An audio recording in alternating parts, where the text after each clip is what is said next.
Hi everyone, a very warm welcome to each and every one of you. My name is Prateek and I'll be taking up the news today discussion for 16th of September 2025. In the main news, the first topic that we are going to cover is India signs contract to explore polymetallic sulfides with International Seabed Authority. So in this article, we'll talk about the basic importance of this contract. We'll talk about the difference between polymetallic sulfides and polymetallic nodules, and we'll also talk about the role played by International Seabed Authority. The second news is Niti Aayog releases report on role of AI for Viksit Bharat. So in this topic, we'll talk about how AI is going to play a very significant role for the economic growth and development of the country. In this, we'll particularly talk about the role played by AI in various sectors of economy, and we'll also talk about various ecosystem that it's going to impact. The third topic is National Conference of Parliamentary Committee on Women Empowerment. In this topic, we'll talk about a very important declaration called Tirupati Declaration, and then we'll talk about the concept of women empowerment.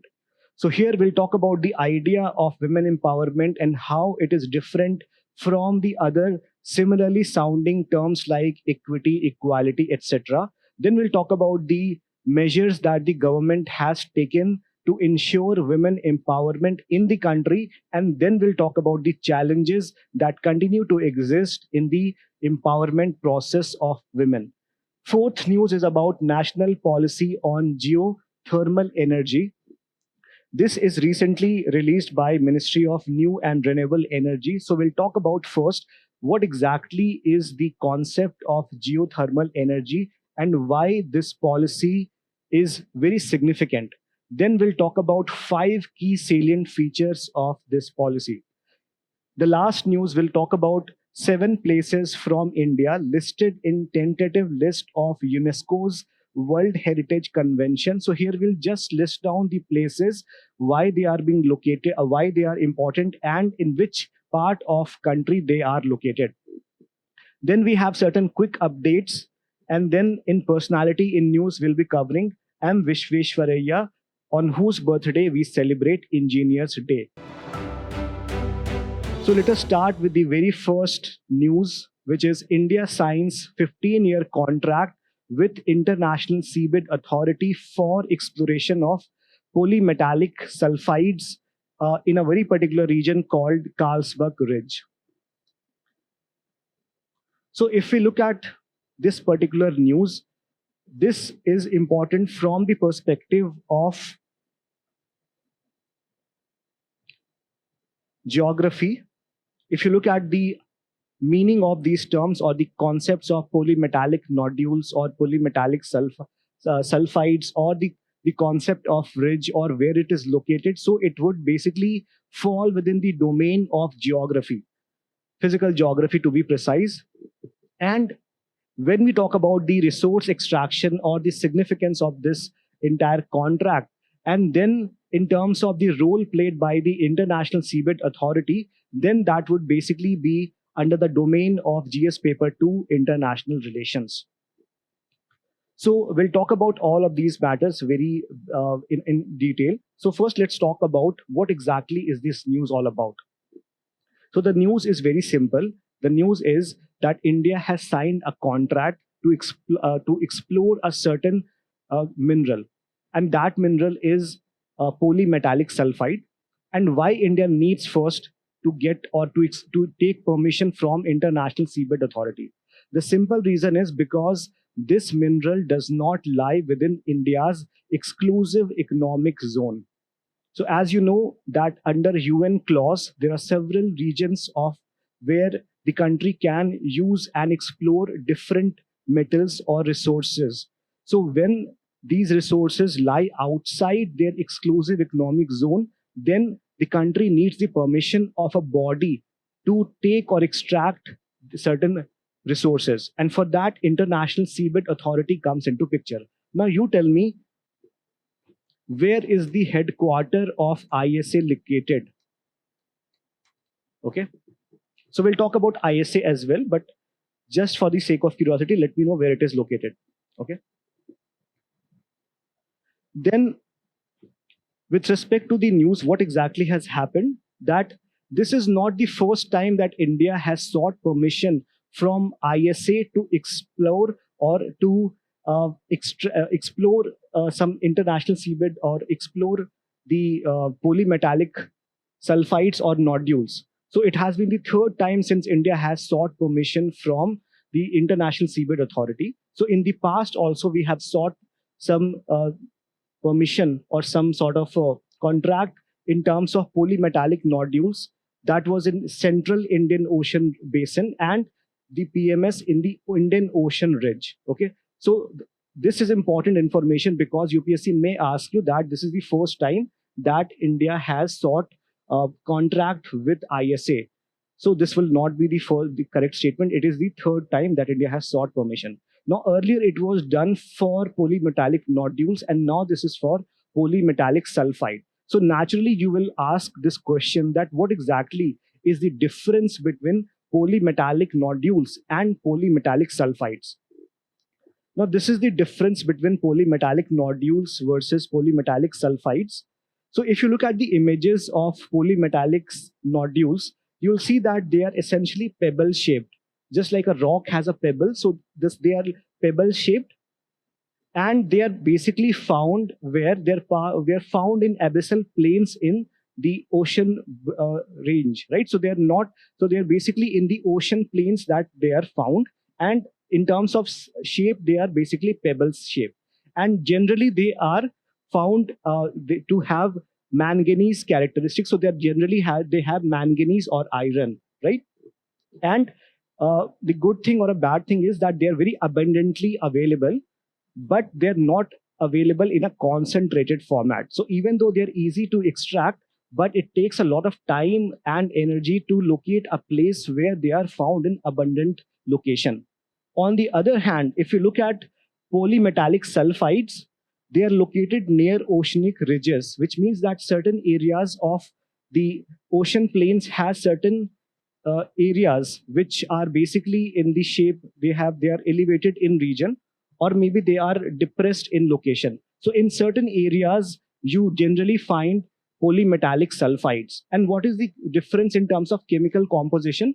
So they are generally found rich in metals such as copper, zinc, gold, and silver, right?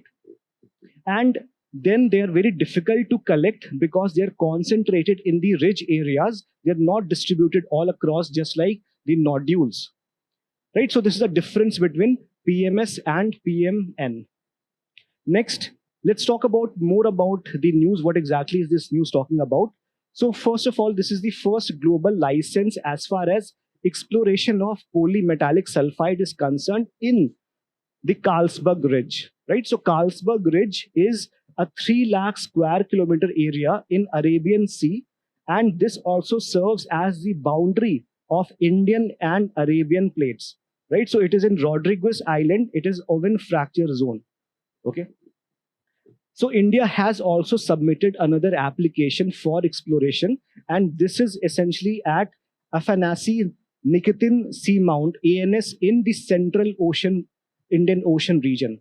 So I'm sure that you know that Indian Ocean region is not a very static location or a static region. It is essentially divided into several parts, essentially Eastern region, Middle region, and the Western region.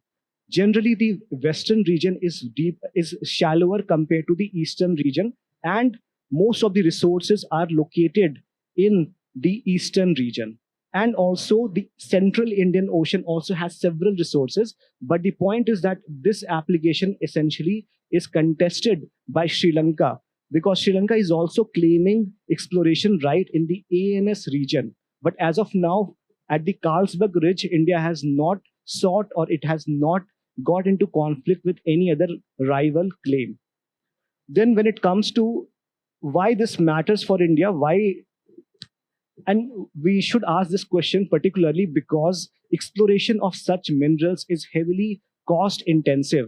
Not only it is cost intensive, it also requires state of art technology. It also required huge manpower and skilled manpower. Then why are we doing this exercise?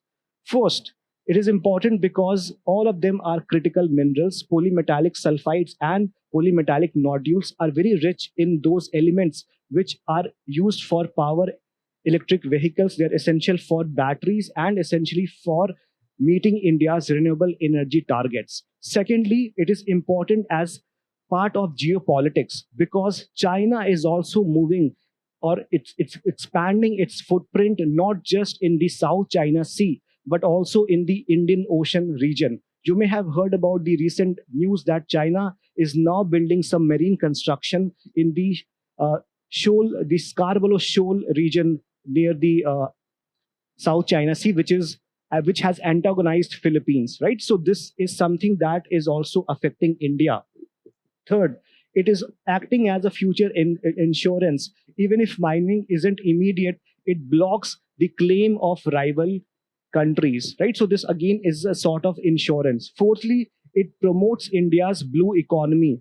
In fact, India has adopted Mahasagar doctrine with respect to development of the Indian Ocean region, right? So the Mahasagar doctrine essentially talks about promotion of blue economy. So this basic uh, claim of or this basic development of or exploration of the polymetallic sulfides in the Carlsberg Ridge essentially is going to promote India's deep ocean mission, and it also is going to have significant development when it comes to independent development in the form of Atmanirbhar Bharat, right?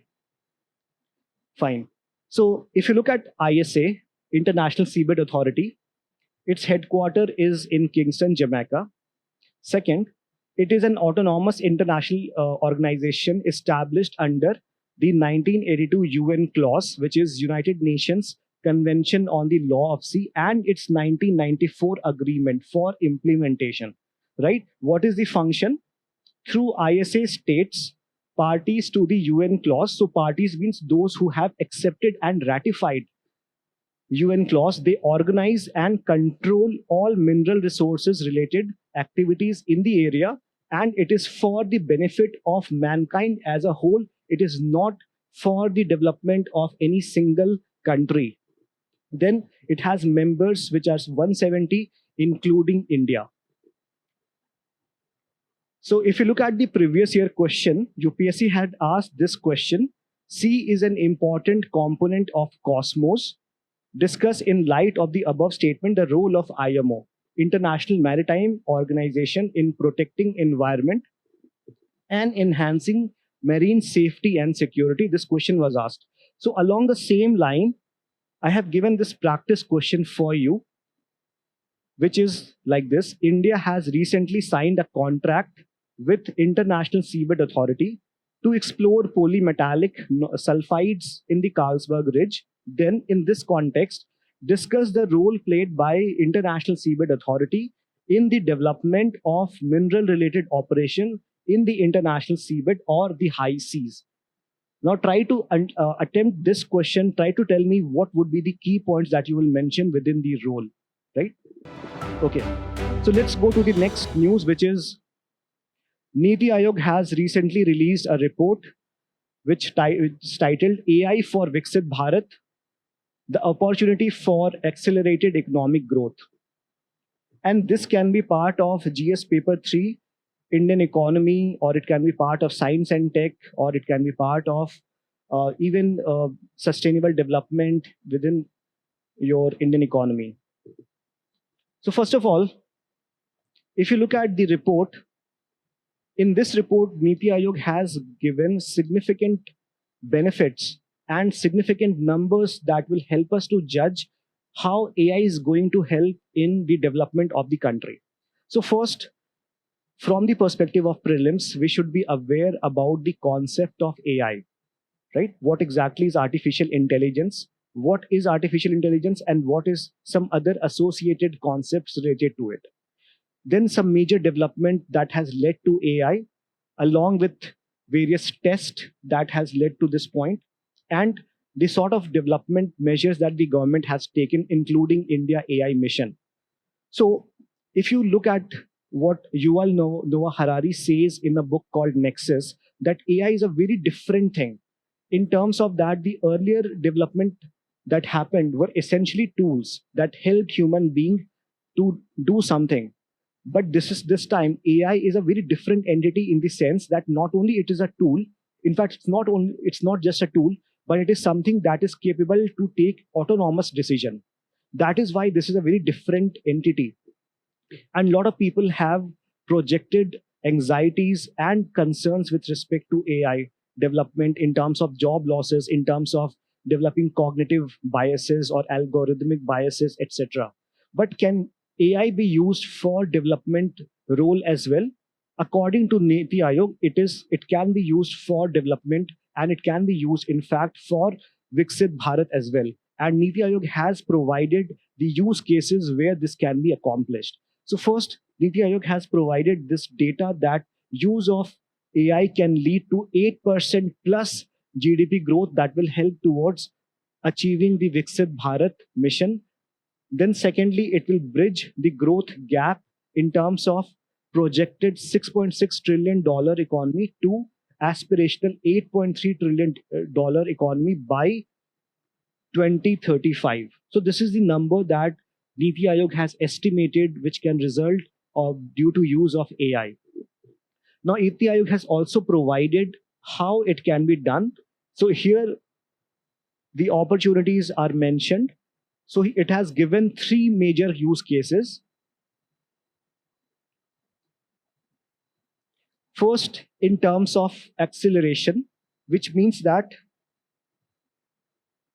AI can be used.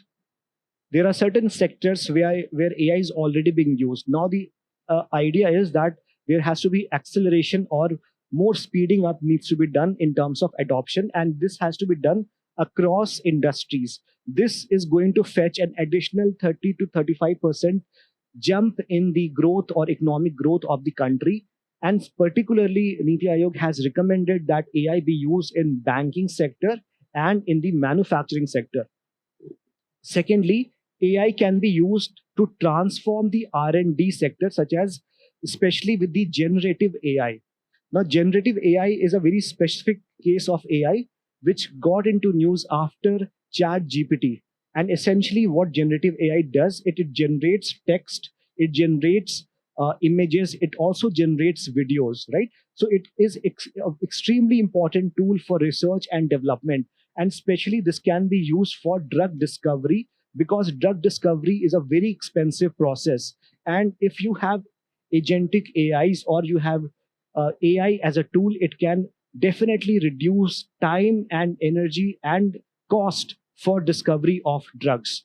Secondly, AI assisted vehicles can also be used to reduce the cost of production, and it can also make for safer vehicles as well. Third, AI can be used for innovation in technology services, which can bump the GDP by additional 15 to 20%. And here, Niti Aayog has focused on IT and digital solutions. So the way we provide digital solutions can be modified if we use AI as a force enabler. Okay. Next, let's talk about what can be the potential outcomes for AI-led value creation. Now, what exactly is value creation? It means that we are providing not just one particular service, but the service essentially is creating multiple and multiplier benefits. So here, first thing is that India has potential to become the data capital of the world because AI thrives on data. And because of the intense data that is produced in India, because of several internet users, India has potential to become the data capital of the world. In fact, data is called to be the new oil of the world. Right? So data is very extremely important because it provides for targeted and precision based marketing opportunities, and it also helps us in identifying patterns and, more importantly, in predicting patterns. So it is going to help us in anonymized, which means that anonymous data framework and marketplaces. Secondly, it can help in skilling. So not only it can be India can emerge as a data capital of the world, but it can also help in skilling ecosystem. where we can have a combination of skilled workforce plus advanced research for AI models. Third, sectoral growth. Growth can be enhanced in various sectors such as manufacturing, finance, pharma, automotive. All of these areas require intensive use of data. And along with training of not just human being, but training of AI modules, we can develop in all these sectors. Fourth, we can also future proof jobs. One of the criticism of AI is that it is labor displacing in nature, right? But what if we use AI to further augment our skills? Then it is likely to happen that AI will not lead to replacement of workers, but it will lead to future proofing, which means that further value added jobs can be created. But this requires continuous upskilling, and faster digital adoption and industry transformation. Now, these appear very optimistic in nature on the face of it, but what are some of the challenges that can occur? So challenges are the same challenges that we consider for e-governance or any digital ecosystem. So challenges may include maybe potential for job losses, or second could be in terms of digital divide, because AI thrives on internet connectivity, and there is problems of digital divide in terms of rural and urban areas, and also in terms of male female use cases. Then there is also issue of algorithmic biases. So most of the algorithms that work, essentially they are trained on the data of the North American consumers, right? So North American or North or European consumers. So basically whatever they predict or whatever their solutions that they provide essentially do not take into some of the key consideration of the global south. So these could be some of the challenges associated with it. Now, for this, what we need some sort of enablers. So what could be some of the enablers that could help in realizing the AI for development for the Viksit Bharat? And Niti Aayog has several recommendations. So what Niti Aayog says is that we require development at multiple junctions. First, we need to create critical AI infrastructure, including cloud platforms that will host the servers and host all the important data location points. GPUs, data sets should be there. Second, we should use or adopt AI governance as well, ethics, guideline, and risk control. This will ensure that the decision taken are based on not discretion, but they are based on data. So it can enable us for data governance. Thirdly, private sector leadership.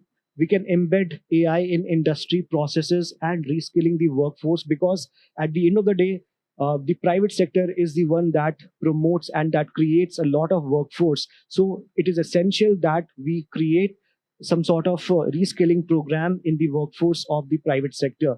Fourth, we also need to take into consideration the role of academia, where we should drive research, work for transformation, and AI safety sandboxes. So in what situation AI can be plugged off or air gapping can be done.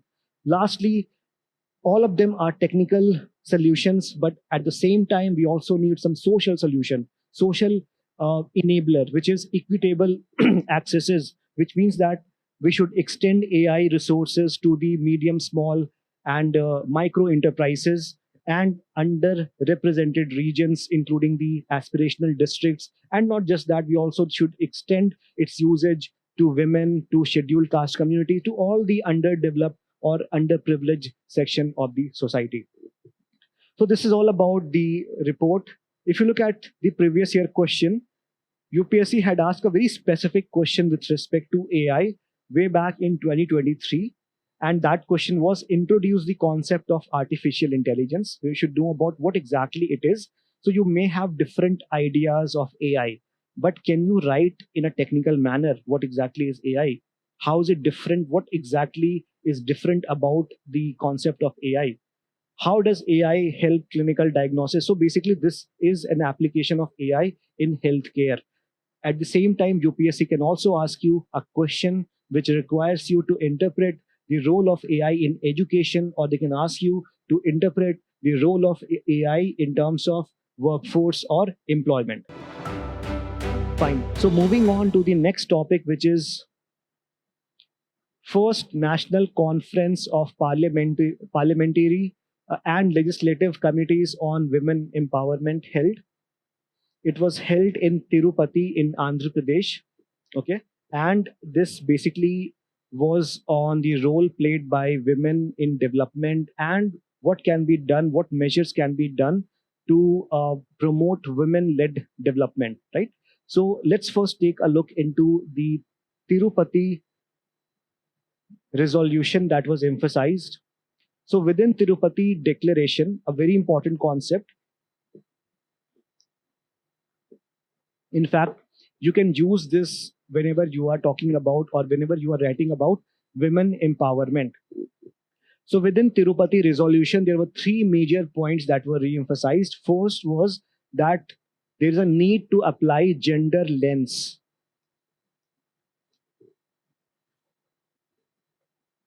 Gender lens in governance. So what exactly is governance? Governance essentially is about decision making.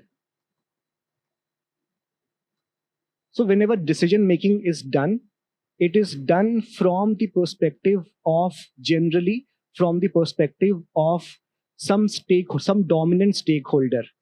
For example, if there has to be a decision on where a pond is to be constructed in a village, then the decision of the dominant section will be sought, disregarding the views of women or other section. So the point is that whenever any major decision is to be taken, views of women needs to be incorporated either directly or indirectly. So this is very important because decision making can be done at political level, at social level, at economic level, at various level. So unless we take women's consideration or women's point of view, the decision will not be very effective. So this is the very important decision or resolution that was taken. Second was with respect to institutionalizing gender responsive budgeting. Now, this first part was a very generic resolution in terms of using gender lens across governance. Second part is more specific in nature because it talks about the economic policy making. And within that, we know there is budgeting. Budgeting basically means accounting for all the revenues and expenditure of the government. And within this expenditure, there are expenditure done on various stakeholders. So whenever any development happens, for example, if there is budget on school, so there definitely the school should think about, or the policymakers should think about what are the requirements of girl child in school system. So maybe there can be separate toilets for girl children, right? Because that will lead to more retention. It will lead to more uh, children coming to the schools, right? And it will also reduce the dropout rates, right? So the point is that whenever any budgeting is done, whether it is for health, whether it is for education, it should consider that it is responding to the concerns of gender, right? Third is that there shall be emphasis on bridging the digital divide. There's a digital divide in India, which means that there are certain section of the society which have access to internet and related uh, software and hardware devices, but there are disadvantaged sections which do not have access to them. Because of that access, lot of opportunities, including job, including employment in various areas, are something which they lose out on, and it is essential that digital divide is plugged. And this is particularly concerning for women because if you look at the data, women have severely they face a digital divide compared to men. So we need to bridge the digital divide because we are living in an AI age, and without digital or with presence of digital divide, it is going to be very difficult to upskill women in AI. Secondly, women, we should promote women's participation in STEM. STEM basically refers to science, technology, engineering, and maths. So traditionally, it was said that women are not suitable for STEM fields because it is highly cognitive endeavor, and women more likely are going to do well in the humanities subjects. But this was far from truth, and because of promotion of women in STEM through various initiatives like Kiran. So India has taken various initiatives like Kiran and through superannuary quota in IIT, which provides reservation to women. We have seen that women's representation in STEM has progressively increased. So what more needs to be done? This is about this, that we need to bridge the digital divide and promote women's participation in STEM. Next, let's take a look about what exactly is women led development, because this is what the Tirupati Declaration talked about, or resolution talked about. So, women led development essentially is a shift in approach where women are viewed as active agents of empowerment. They are active agents of empowerment rather than merely recipients of welfare programs. So, in India, initially, whenever the welfare programs were constructed, and women were mostly seen as a passive recipient of those benefits. But it was considered that unless we include women in decision making, they will not or never be truly empowered. So therefore, we have shifted the approach from women development to women led development, right? And this has seen several benefits, including increase in uh, health outcomes, including control of population, because if women are educated, they take better uh, health decisions, including control of population. They have also improved in education outcomes, and also with improvement or inclusion of women in several political positions. We have seen several women getting inspired by them, and also actively promoting or participating in political decision making. So this is the concept of women led development. Now, if you look at India's progress in this front, it is quite good that at the grassroots level, we have 46% of women in local government, which is a good data because this was done via 73rd and 74th Amendment Act. And as part of this act, not less than one third of the seats were reserved for women. Right? So this basically prompted a lot of women to participate in the election process. Initially, it was discounted as an extension of Sarpanch Pati, but later on, women got to realize their rights, and because of that, more and more women are now participating as policy makers or decision makers. Secondly, so this essentially talks about the political component. Second, economic education wise, 43% STEM graduates are women. So we have talked about STEM, science, technology, engineering, and mathematics. Now tell me, what does this M stands for? Okay, write this in the comment.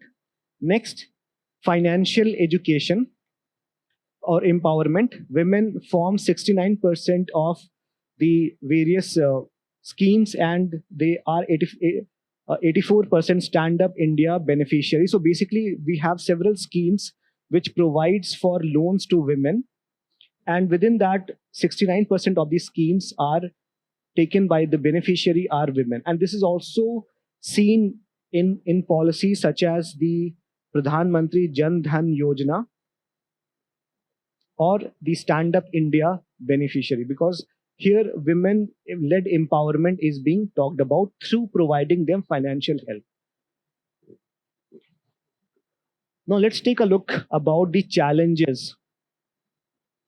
So at the grassroots level, we saw that 46% women are there with respect to the uh, political leadership level, but at the all India level, at the central level, only 14% women are there as member of parliament, which is a very low level, because in OECD countries and in several developed countries, this number is quite huge. And because of this number, political empowerment is very less. Second, women form only 27% of the STEM workforce, despite high graduates. So this is it's a paradox. What is the paradox? Paradox is that despite high graduates, so in terms of enrollment at the STEM level, nearly same women are, or nearly the strength is almost similar. But when it comes to workplace, it drops significantly. It is only 27%. So what could be some of the reasons behind this? Third, perhaps this explains second, which is socio-cultural issues, including patriarchy, safety issues, early marriage, unequal household roles, which is also known as dual burden. At the workplace, there is issue of sexual harassment. Then there is a concept of glass ceiling. Also, recently in news, there was a talk about or article about pink tax. Now tell me, what do you understand by pink tax? Recently, it was seen in news. Okay. Then when it comes to digital divide, this is what we were talking about earlier as well, that there is a significant digital divide in women versus men. So with respect to women, only 33% women have access to digital technologies, including internet. On the other hand, as high as 57% men uses internet, which is a gap of almost 25% or 24%, right? Right. So significant, more than 20% decline here happens as far as use of internet technology is concerned. Next, what can be done? So again, this is all some of the initiatives which government has recently taken. So if you look at these first two initiatives, these are with respect to political empowerment. Nari Shakti Vandan Adhiniyam, which was essentially about providing for 33% reservation for women in Lok Sabha state assemblies. Why? Because the present representation is very less. It is close to 14% as far as MPs are concerned, right? At the central level is concerned. So definitely this was done via 106th Amendment Act. The 73rd and 74th Constitutional Amendment Act, again, this is something that was done already. Third is about Mission Shakti. This is for their safety and security, to enhance women's safety through one-stop centers. In the one-stop centers, you get various benefit, including support for security. You also get rehabilitation centers. You are getting legal aid, medical aid, etc. Right? Then the fourth empowerment initiative is with respect to educational and social empowerment, because at the end of the day, there has to be some sort of awareness build up in the society that how women can play a very important role as far as development is concerned. And this is communicated through Beti Bachao, Beti Padhao initiative to promote girl education and counter discrimination. Now, there can be other measures as well to ensure or to improve the role of women in development, right? So this is some of the measures that can be taken. If you look at the questions which have come from this topic, I've just taken two questions. In fact, you can hunt for more topics as well which have come from this. So the point is that you understand that in news, you need to find out the important dimensions that is important from exam perspective and read more on that and double down on that. So here, the question is first on gender equality, gender equity, and women empowerment. So gender equality basically means that, for example, equal pay for equal work. Regardless of your gender or your sex, you will get same pay as long as you are working the same thing, right? So that is gender equality. What is gender equity? Gender equity means that you are providing some specific benefit to the vulnerable section.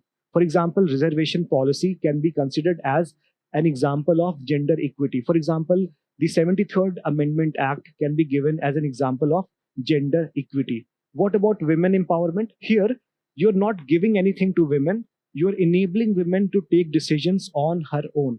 So that is the example of women empowerment. You can give several initiatives providing funds to women or ensuring that their concerns are taken into account with respect to gender budgeting, etc. as the example of women empowerment. The idea is that they together are very useful for women empowerment, right? So women empowerment can be considered to be an example or as an equation which combines gender equity and gender equality so as to make women independent decision makers.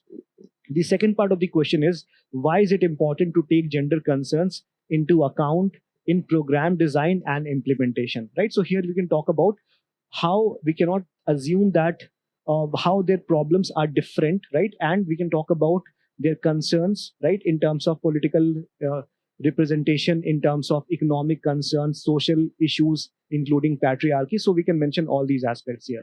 Second question is about examine the role of gig economy in the process of empowerment of women in India. This can be in any different form. Again, there can be certain positives of gig economy, there can be certain negative aspects of gig economy as well. So you have to talk about both aspects here. Moving on to the next topic, which is Ministry of New and Renewable Energy unveils first ever national policy on geothermal energy. A very important development, which is basically tied to GS Paper 3 environment. So if you look at this news, what is the context? The context is that definitely India wants to promote the use of renewable energy, right? And most of the effort for renewable energy generally is seen to be given for solar and wind energy. And there is very little emphasis on geothermal energy.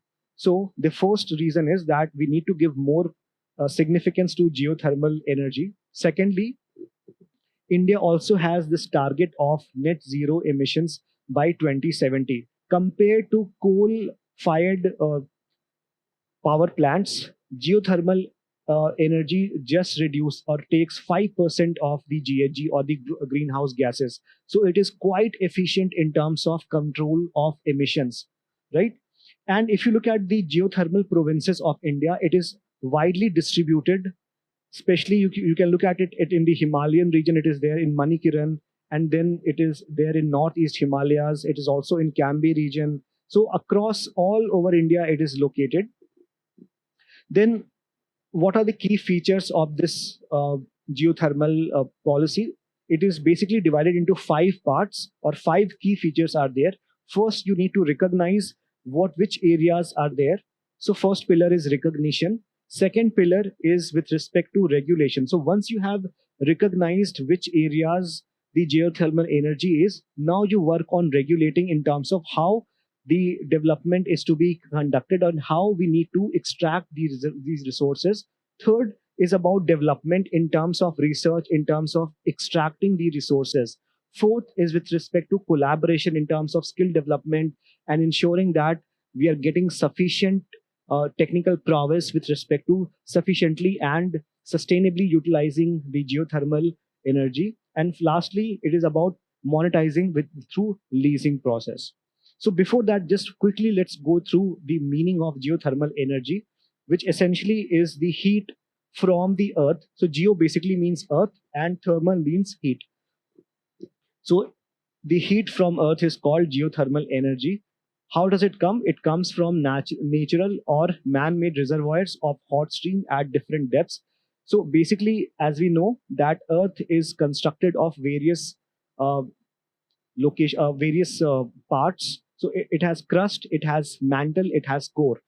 And at the inner core, we know that there is radioactive decay of several particles happening. And because of that, what happens is it releases a lot of heat. And that heat, when it makes its way to the core part, is somewhat considered to be an example of geothermal energy, right?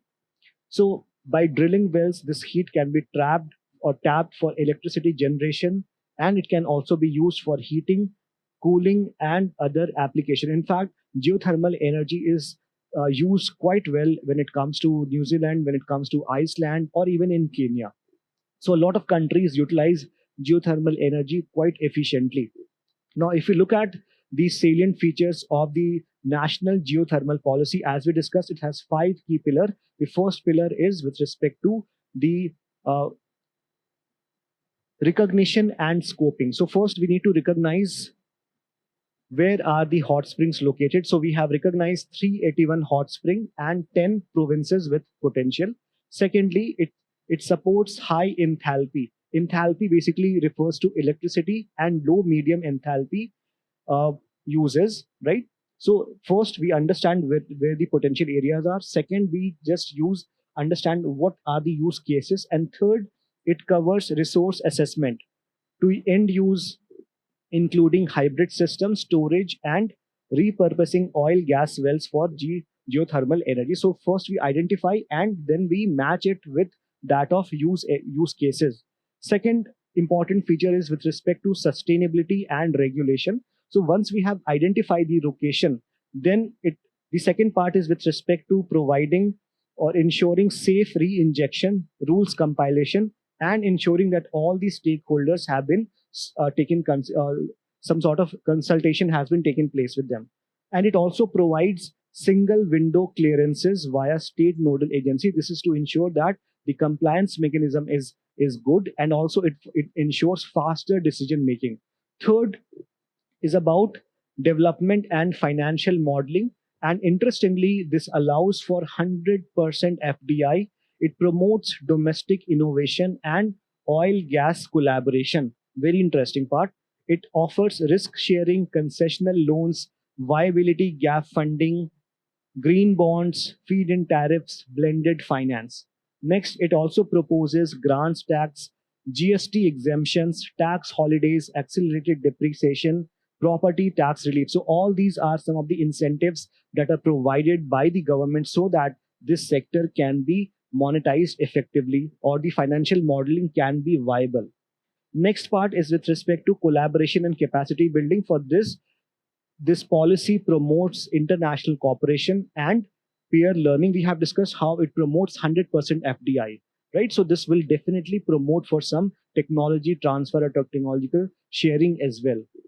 And lastly, there is provision for leasing and data infrastructure. So how exploration leases for 3 to 5 years, and then for development leases will be given up to 30 plus years with concessional land. Again, this will promote more development. Second, establishing a centralized geothermal data repository with mandatory data submission so that evidence-based policy making can be promoted. Next, what kind of PIQ can we expect from here? See, as such, UPSC has not asked a very specific question on geothermal energy, but UPSC has several times asked questions on clean energy and several manifestations of clean energy. In fact, in 2022, UPSC asked a question on clean energy is the order of the day. Describe briefly India's changing policy towards climate change in various international fora in the context of geopolitics. So, combining environment with international relations. Okay. Fine. Next, let's talk about the fifth news, which is 7 places from India added in the tentative list of UNESCO's World Heritage Convention. Obviously, this belongs to GS Paper 1, Art and Culture. So let's take a look at what are these places. Uh, Now, what is the significance of this tentative list? The significance is that this is the mandatory requirement before their encryption to the property on the World Heritage site, right? So before any site is referred to as the permanent World Heritage list, it has to be first taken into the uh, tentative list. In India, we have 69 Indian sites in the UNESCO tentative list. So now let's take a look at all these sites. The first is Natural Heritage of Erramati Diblu or red sands dunes. So Era Mati Dublu essentially is a Telugu word which means red sand dunes. It is basically located in the Vishakhapatnam region of Andhra Pradesh. And what are the key features? Key features is that it is composed of sand, silt, and clay, and it is characterized by a reddish color. Okay, so this is very important that you know this, and this is from natural oxidation. Next, it was also declared a geoheritage monument by the Geological Survey of India in 2016. Next, it represents, what does it represent? It represents unique coastal, geomorphological, and paleoclimatic setup, right? So it gives a lot of evidence, information with respect to the evolution of India's coastal plains. Then it was first documented in 1886 by British geologist William King, right? Fine. Second, Meghalaya Age Caves, which is in Meghalaya. What exactly it is? They are some of the world's longest caves and host impressive stalactites, stalagmites, and fossils. So if you know these stalactites and stalagmites, it's very interesting how these landforms are. Now let me know what is the difference between stalactites and stalagmites, fossils and rare cave dwelling species. And then you have Momlu Cave is listed among the global first 100 geological important sites in the world. Very interesting. You may have heard about this recent development where some of the children or some of the people were trapped in this cave as well. Third, natural heritage of Tirumala Hills, which is in Tirupati, Andhra Pradesh. The hills form part of a biosphere reserve, which is Seshachalam Biosphere Reserve and Venkateshwara National Park. Again, these two terms are important. Fourth, natural heritage of Varkala, which is in Kerala. Varkala coast is noted for its scenic beauty, unique laterite formations, fossil bearing rocks, and cultural significance. So it has a combination of uh, geographical significance as well as cultural significance. So natural plus cultural. Then Deccan Traps and Panchgani and Mahabaleshwar. This is located in the western ghats of which state? It is in Maharashtra. And they form a part of Koena Wildlife Sanctuary. Very important. Then geological heritage of St. Mary's Island cluster, which is located in Karnataka.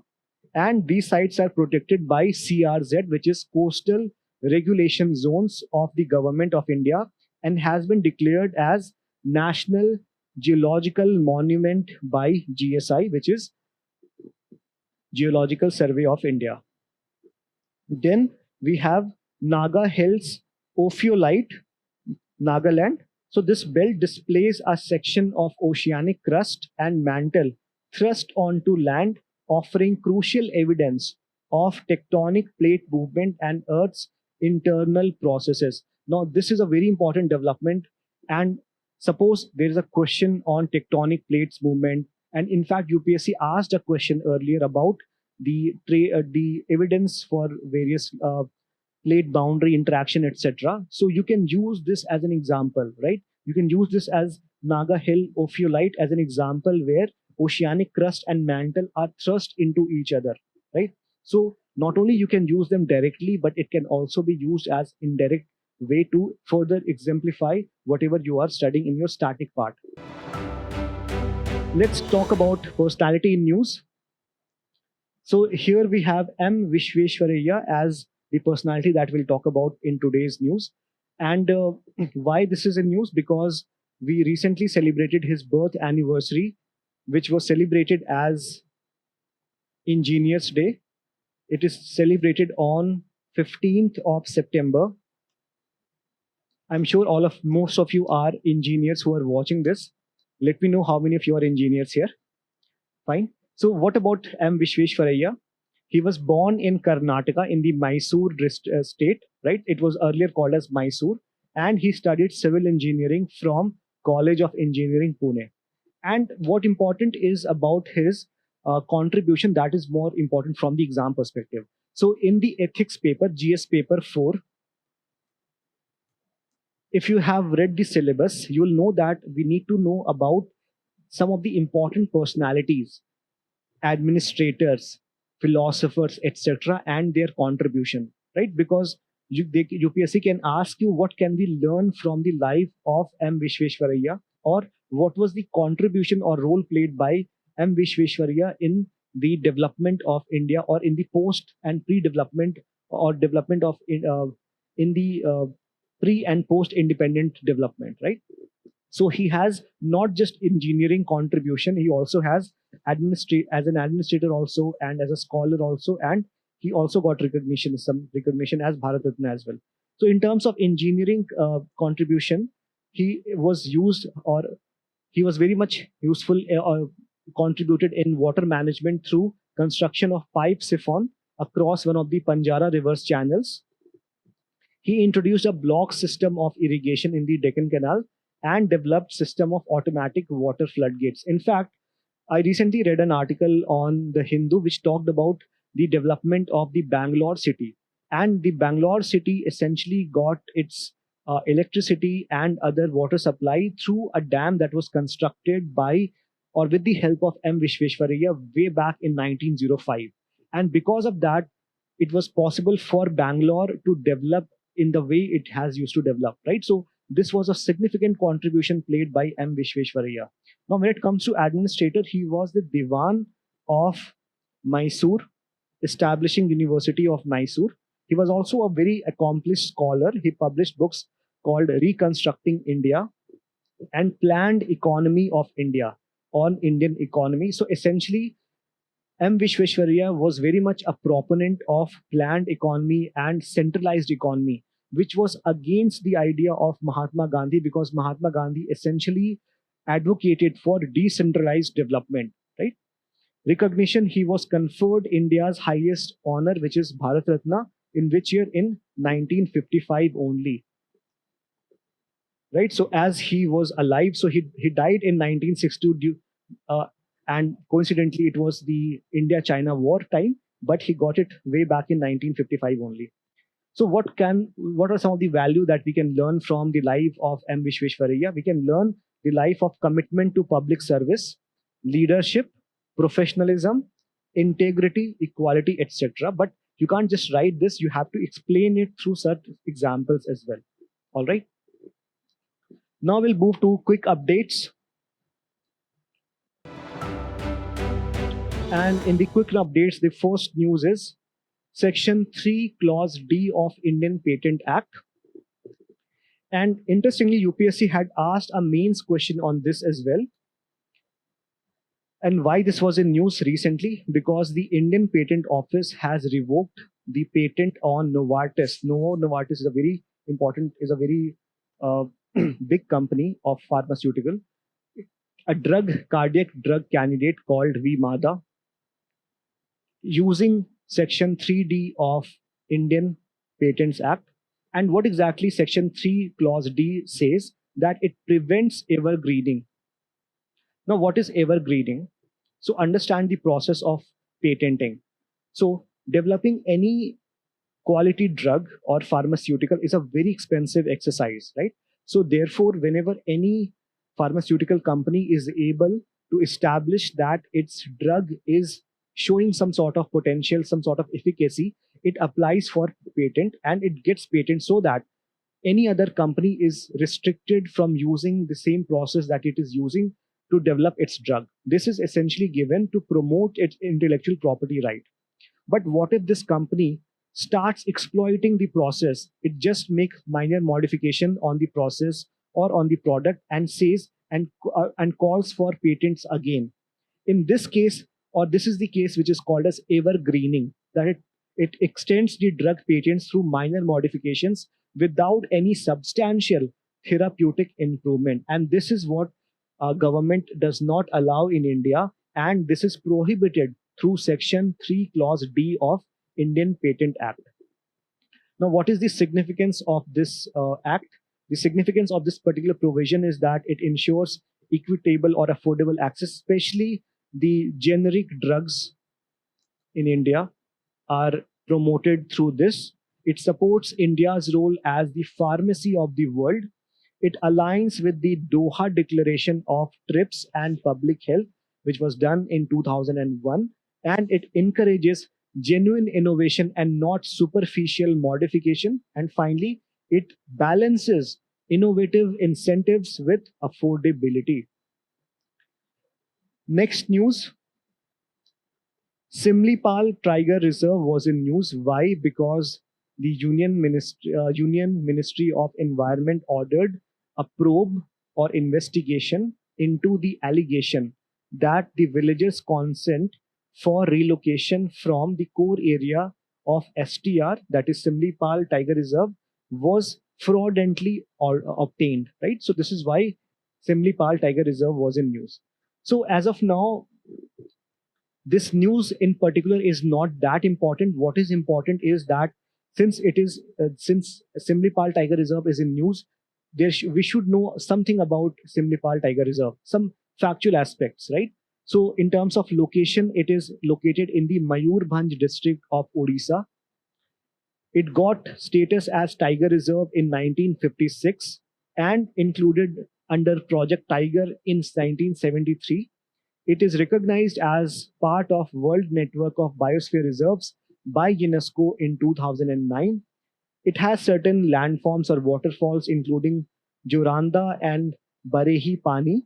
It has certain rivers such as Burha, Balanga, Palpala Bandan, Salandi, Kaheri, and Dio. So these information is also important. And in terms of the tribes found, we have Kolha, Santhala, Bhumija, Bhatudi, Gondas, Khadia, Mankadia, and Sahara. Okay. Next news, Pacific Reach 2025. Now, this is important because you know that several times UPSC asks questions on the defense exercises and asks us to match if the defense exercise which is given is correctly paired or not. So we should be aware about some of the recent exercises that are being taken. We don't need to know too much detail about it, but we just need to know for what purpose it is being done. So this is an indigenous exercise of Indian Navy, and for what purpose? It is designed for support for diving support vessel DSV INS Nistar. So what is the whole idea of INS Nistar? It is for it provides diving support. It's participating, and this is done in Changi, which is in Singapore. Okay. What about Pacific Reach? It is a biennial multilateral exercise, so more than one countries are included. Second, it is basically consists of two parts. One is harbor phase, and second one is sea phase. So harbor phase includes subject matter expert exchange, etc., medical symposium on submarine rescue system, right? And then at the sea phase, it requires or it involves intervention and rescue operation. Again, this part is not important. All we need to know that Pacific Reach is a multilateral exercise, and recently INS Nistar was associated with it, and this exercise was taken place at Singapore. That is what is required from exam perspective, not all these details. Next, POSH Act. So recently, a lot of people have petitioned that political parties should be under the domain of Prevention of or Sexual Harassment of Women Act, Workplace Prevention, Prohibition and Redressal Act of 2013. And Supreme Court did not support this claim that political parties should be considered as a workplace. Therefore, it has rejected that political parties cannot be constructed as workplace, and therefore it does not come under the ambit of POSH Act of 2013. As a result of which, even if the political parties do not constitute ICC, that is the Internal Complaints Committee, it cannot be faulted for it. In fact, some of these political parties like CPIM have their own ICC, but parties like the mainstream parties like BJP and Congress, or even the Aam Aadmi Party, they do not have such uniform level of ICC. They have a very separate way of addressing grievances. So if you look at the genesis of POSH Act, it is based on the judgment given by Supreme Court in the Vishakha judgment. And Supreme Court initially, because earlier there was no law, or there was a legal vacuum with respect to what can be done, or what the protection with respect to women at workplaces. The Supreme Court, using its power under Article 142, gave certain provisions with respect to protection of women at workplace, and this became known as Vishakha Guidelines. And the POSH Act that was basically created was based on the judgment given by Supreme Court in the Vishakha, right? And the scope was very much large. It was applicable to all the workplaces, including the domestic workers as well, government, private sector, NGOs, educational institutions, hospitals, sports facilities. So everywhere the provisions will be applicable, including the domestic workers as well. Secondly, or thirdly, it essentially calls for creation of internal complaints committee, which is mandatory in every workforce with 10 or more employees, and at least 50% of the members and the presiding members should be women of who are part of internal complaints committee. And then there is provision for local complaints committee, which is LCC, in each district to deal with the complaints in workplace with less than 10 employees. So there is also provision for employees where there are less than 10 employees. Then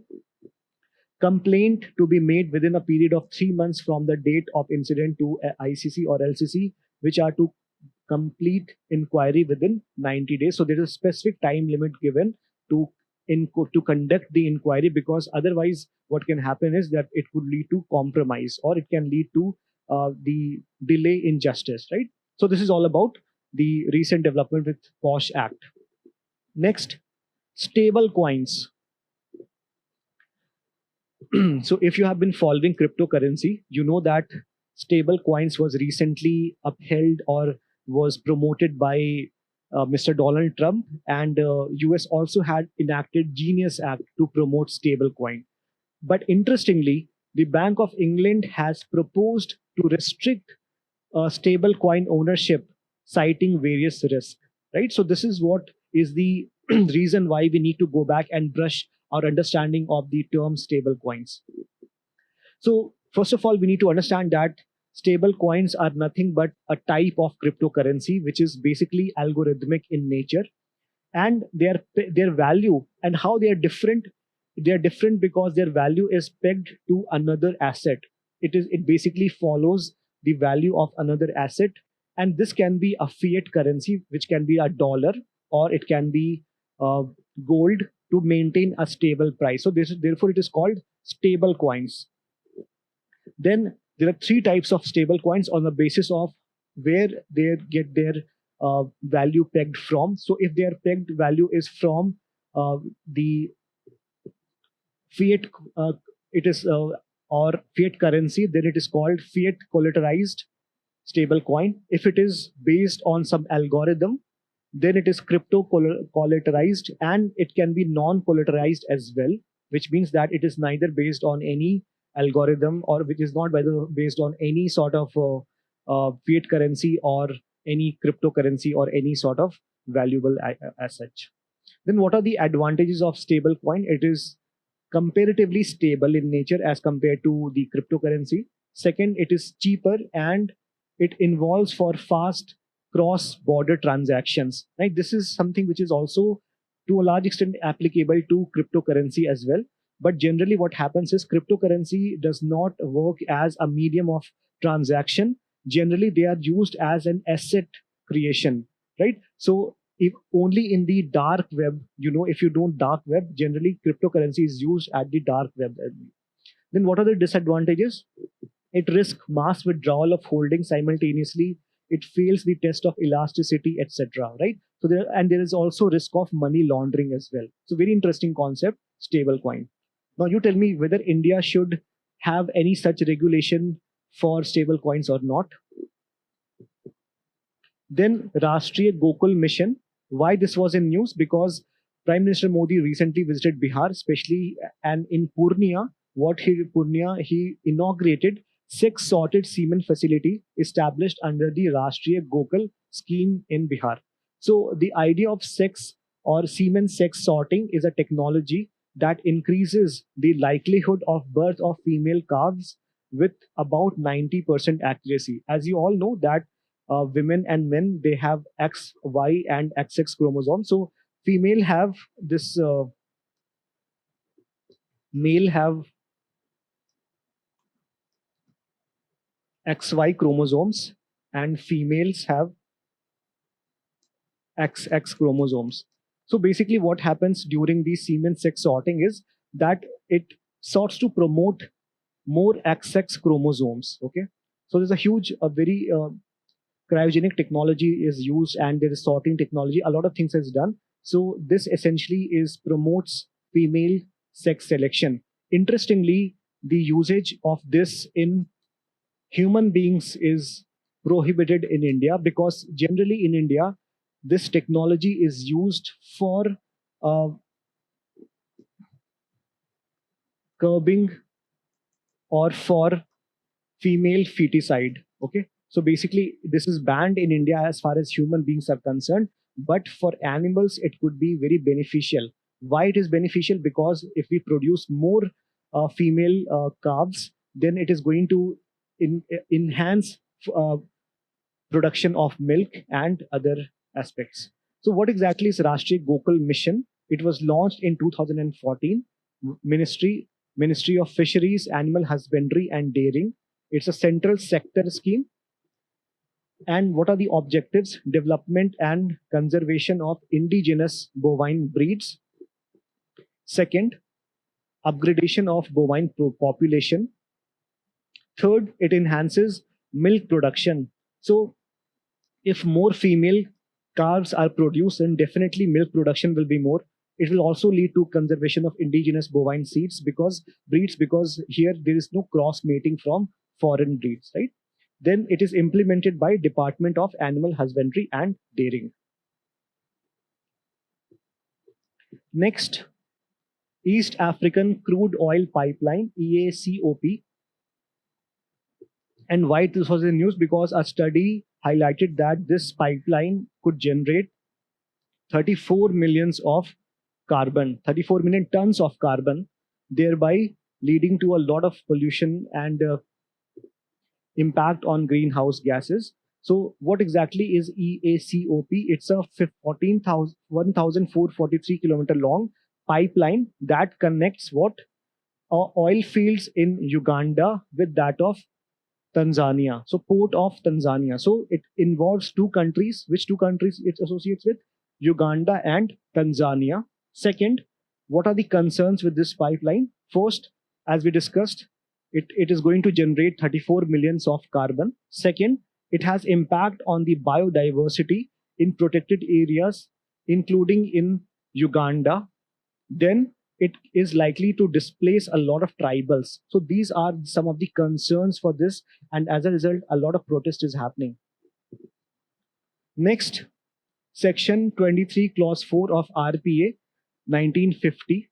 So Representation of People's Act is directly mentioned as part of our syllabus in GS paper 2. So any development that directly or indirectly impacts RPA becomes important from exam perspective. And within this, what happened is Supreme Court has recently stated that Aadhaar can be used by voters as Section 23 Clause 4 of the RPA 1950 allows it, which basically means that in the ongoing SIR controversy or debate, Supreme Court has already announced use of Aadhaar as the 12th document that can be submitted for proof of identity. And Supreme Court has also accepted that Aadhaar can be used as a proof of identity and not proof of citizenship.